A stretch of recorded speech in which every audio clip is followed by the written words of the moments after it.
Charge of the Light Brigade at Balaklava, by Anonymous. The whole brigade scarcely made one efficient regiment, according to the number of continental armies, and yet it was more than we could spare. As they passed towards the front, the Russians opened on them from the guns in the redoubt on the right, with volleys of musketry and rifles. They swept proudly past, glittering in the morning sun in all the pride and splendor of war. We could scarcely believe the evidence of our senses. Surely that handful of men are not going to charge an army in position. Alas, it was but too true. Their desperate valor knew no bounds, and far indeed was it removed from its so-called better part, discretion. They advanced in two lines, quickening their pace as they closed towards the enemy. A more fearful spectacle was never witnessed than by those who, without the power to aid, beheld their heroic countrymen rushing to the arms of death. At the distance of 1,200 yards, the whole line of the enemy belched forth, from 30 iron mouths, a flood of smoke and flame through which hissed the deadly balls. Their flight was marked by instant gaps in our ranks, by dead men and horses, by steeds flying wounded or riderless across the plain. The first line is broken, it is joined by the second. They never halt or check their speed for an instant. With diminished ranks, thinned by those 30 guns, which the Russians had laid with the most deadly accuracy, with a halo of flashing steel above their heads, and with a cheer which was many, a noble fellow's death cry, they flew into the smoke of the batteries.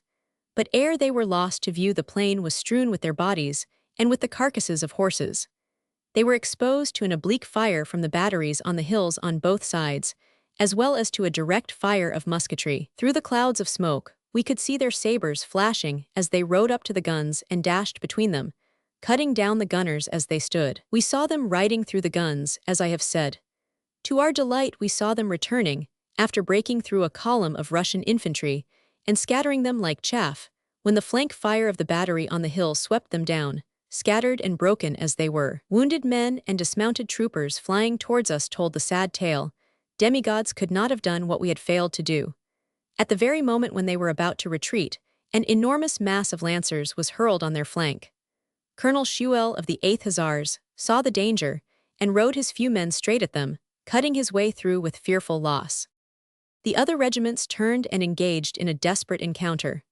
With courage too great almost for credence, they were breaking their way through the columns which enveloped them, when there took place an act of atrocity without parallel in the modern warfare of civilized nations. The Russian gunners, when the storm of cavalry passed, returned to their guns. They saw their own cavalry mingled with the troopers who had just ridden over them, and to the eternal disgrace of the Russian name, the miscreants poured a murderous volley of grape and canister on the mass of struggling men and horses, mingling friend and foe in one common ruin. It was as much as our heavy cavalry brigade could do to cover the retreat of the miserable remnants of that band of heroes, as they returned to the place they had so lately quitted in all the pride of life. At 11:35 not a British soldier, except the dead and dying, was left in front of the Muscovite guns. The Times correspondent.